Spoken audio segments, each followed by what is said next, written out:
Industrie verte, l'urine humaine, nouvel or jaune de la bioéconomie circulaire. Et si l'un des déchets les plus banals de l'humanité devenait une ressource industrielle d'avenir?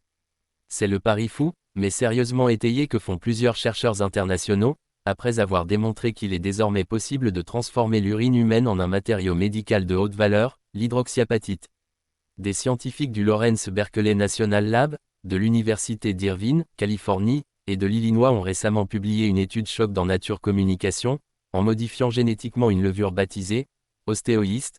Ils ont réussi à produire plus d'1 gramme par litre d'hydroxyapatite, HAP, un minéral utilisé dans la chirurgie osseuse, dentaire et la fabrication de biomatériaux implantables.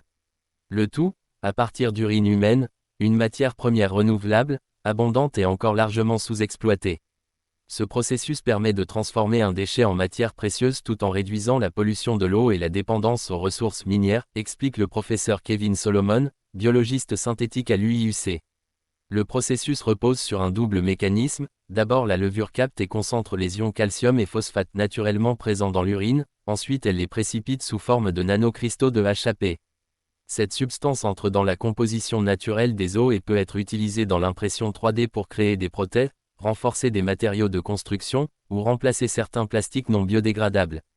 Mieux encore, ce bioprocédé permettrait de dépolluer les stations d'épuration, où l'urine représente jusqu'à 80% de l'azote et 50% du phosphore présent dans les eaux usées, selon une étude citée par Discover Magazine. L'hydroxyapatite coûte entre 80 et 150 $ le kilo sur le marché médical. La possibilité de la produire localement et à faible impact carbone représente donc une opportunité économique majeure, en particulier pour les pays en développement ou les zones urbaines à forte densité. Mais la route vers l'industrialisation est encore longue, il faudra affiner les rendements, standardiser les protocoles, et, surtout, lever les tabous sociaux. L'idée de recycler l'urine dans des implants médicaux ou des matériaux de construction pourrait encore heurter certaines sensibilités. Cette innovation s'inscrit dans une tendance mondiale en pleine accélération, la valorisation des déchets humains dans l'économie verte. Après les excréments transformés en briques ou en biogaz, l'urine devient un acteur clé de la transition écologique, à la croisée de la biologie synthétique, de la médecine régénérative et de l'urbanisme durable. Il ne s'agit pas d'une lubie scientifique, assure le chercheur Arun Sharma, co-auteur de l'étude.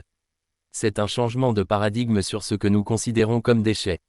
L'urine pourrait devenir un ingrédient stratégique pour une économie post-pétrole.